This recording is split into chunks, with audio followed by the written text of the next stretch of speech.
ازيكم عاملين ايه؟ يا رب تكونوا بخير وكويسين. لو لاول مره بتشوفوني ما تنسوش تعملوا لايك للفيديو واشتراك للقناه وتفعلوا زر الجرس علشان يوصلكوا كل جديد على قناتي.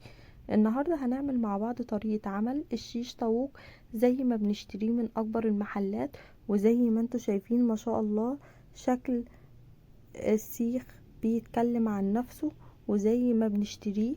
وهنعمل الكميه دي كلها من جنب واحد بس من الصدر، وزي ما انتوا شايفين ما شاء الله زي الجاهز بالظبط. عندنا المقادير بتاعتنا: صدر يكون من الفرخة جنب واحد كده.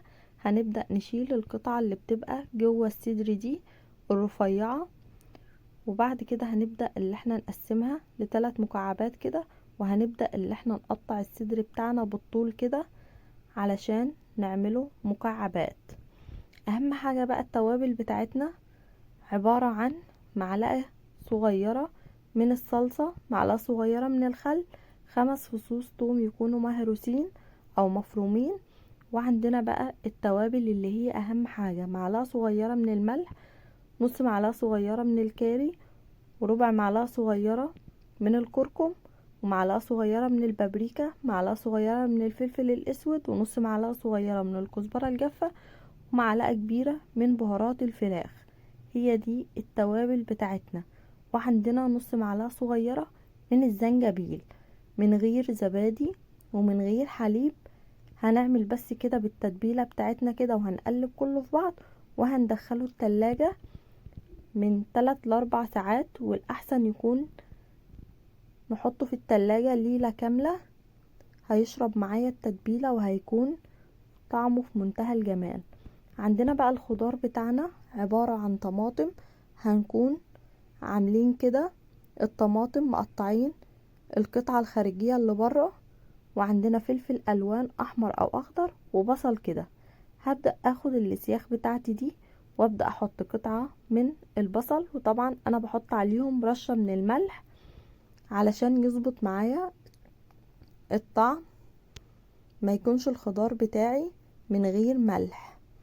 هبدأ احط قطعة من البصل، قطعة من الفلفل، قطعة من الطماطم، قطعة من اللحمة، وهقفل تاني ببصل وفلفل وطماطم زي ما انتوا شايفين.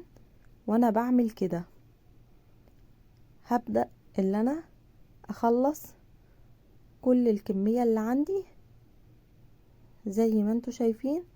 ببدأ احط قطعة من البصل، قطعة من الفلفل، قطعة من الطماطم، قطعة من اللحمة، وببدأ اقفل عليها تاني بنفس القطعة، البصل والفلفل والطماطم، لحد ما اخلص السيخ.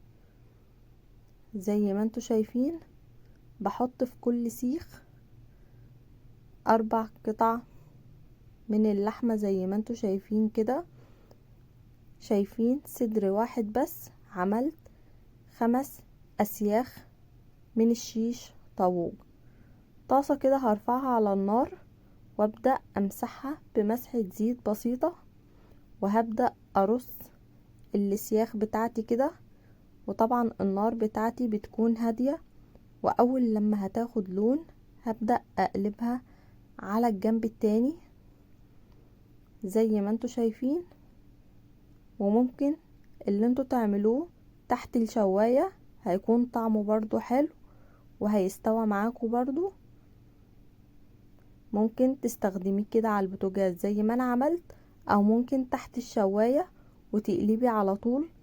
كل ما اللون، كل ما جنب من السيخ ياخد لون تقلبي على الجنب التاني. شايفين شكله ما شاء الله مكرمل معايا ازاي؟ ما شاء الله طعمه كان في منتهى الجمال.